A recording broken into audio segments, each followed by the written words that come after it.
স্বৈরাচারী হাসিনা সরকারের সীমাহীন দুর্নীতি আর দুঃশাসনে চরম সংকটে দেশের অর্থনীতি।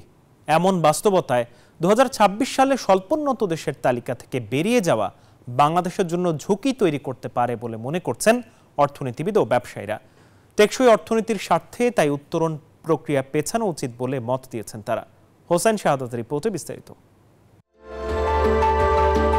1975 সালে স্বল্পোন্নত দেশ বা এলডিসি হিসেবে অন্তর্ভুক্ত হয় বাংলাদেশের নাম। দীর্ঘ 43 বছর পর 2018 সালে এলডিসি থেকে উত্তরণের শর্ত পূরণ করে বাংলাদেশ। উন্নয়নশীল দেশে রূপান্তরের পথ চলায় 2021 ও 24 সালে আরও 2 দফায় পূরণ হয় সেই শর্ত। 2026-এর নভেম্বরে চূড়ান্তভাবে এলডিসি থেকে বেরিয়ে যাওয়ার কথা বাংলাদেশের। এতে মর্যাদা বাড়বে দেশের, বিনিময়ে হারাতে হবে শুল্ক সুবিধা, কঠিন হবে বৈদেশিক ঋণের শর্ত। অর্থনীতি বিশ্লেষক ও ব্যবসায়ীরা বলছেন, বর্তমান টালমাটাল পরিস্থিতিতে এই উত্তরণ বাংলাদেশের অর্থনীতিতে ঝুঁকি তৈরি করবে।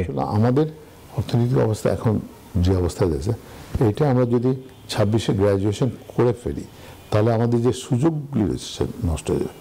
সেটা কিন্তু আমরা সেভাবে প্রস্তুত নই। যেহেতু আমাদের অর্থনীতি অনেকগুলি চ্যালেঞ্জের মধ্য দিয়ে এখন যাচ্ছে, একটা বড় পরিবর্তনও হয়েছে, আমরা কিন্তু এখন চিন্তা করা সময় আসছে। এলডিসি উত্তরণে প্রতিটি সূচকই প্রয়োজনের চেয়ে ভালো করেছে বাংলাদেশ।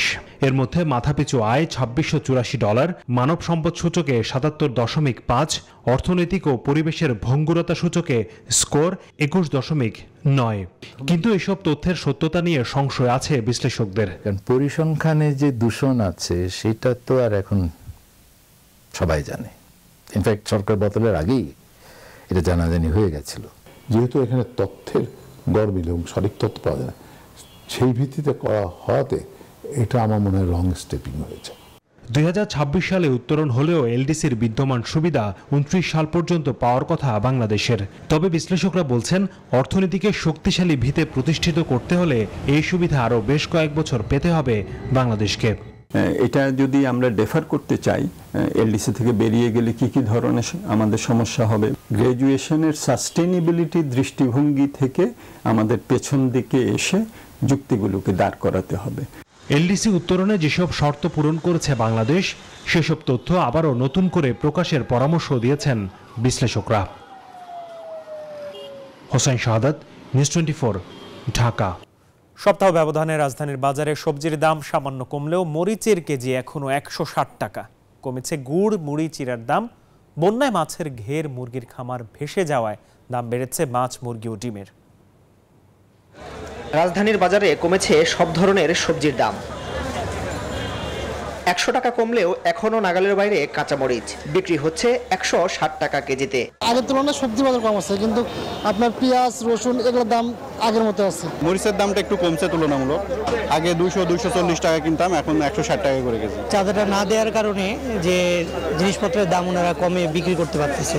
বন্যা দুর্গত এলাকায় চাহিদা কমায় দাম কমেছে মুড়ি, চিড়া ও গুড়ের। দাম বাজার একটু বেশি ছিল, এখন আবার বাজার আবার আগের নিয়ন্ত্রণে আসতেছে। সামনে হয়তো আরো কিছু কমতে পারে, কারণ এখন তো চাহিদা কমে গেছে। তবে কিছুটা বেড়েছে মাছ, মুরগি, ডিমের দাম। বিক্রেতারা বলছেন, বন্যায় মুরগির খামার ও মাছের ঘের তলিয়ে যাওয়ায় সরবরাহ কমেছে এসব পণ্যের।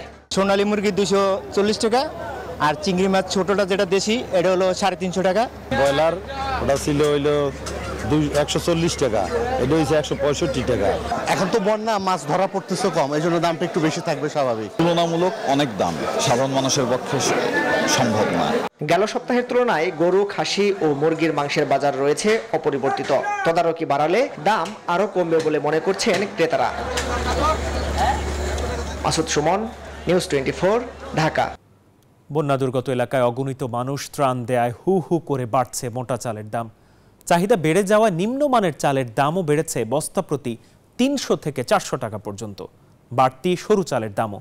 নয়ন বড়জয়ের তথ্য, আবু জাবেদের ছবিতে ডেস্ক রিপোর্ট।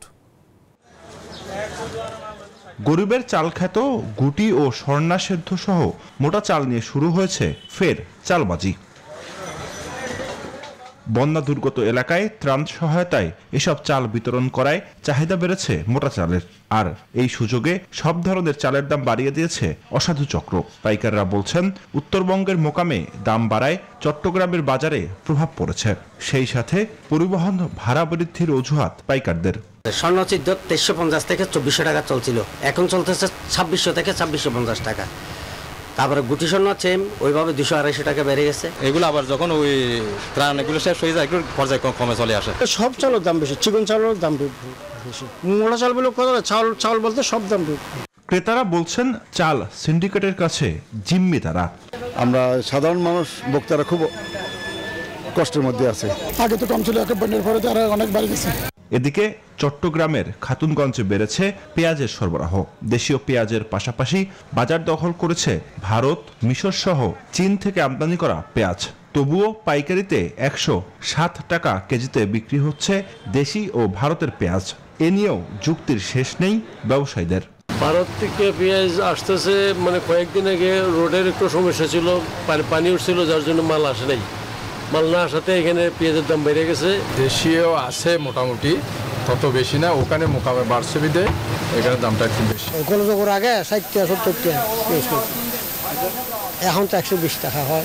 দ্রুত বাজার নিয়ন্ত্রণে প্রশাসনের তদারকি বাড়ানোর তাগিদ ভোক্তাদের। Desk report, news 24। দর্শক, এই ছিল আমার কাছে পূবালী ব্যাংক পিএলসি বিজনেস এক্সপ্রেসের খবর।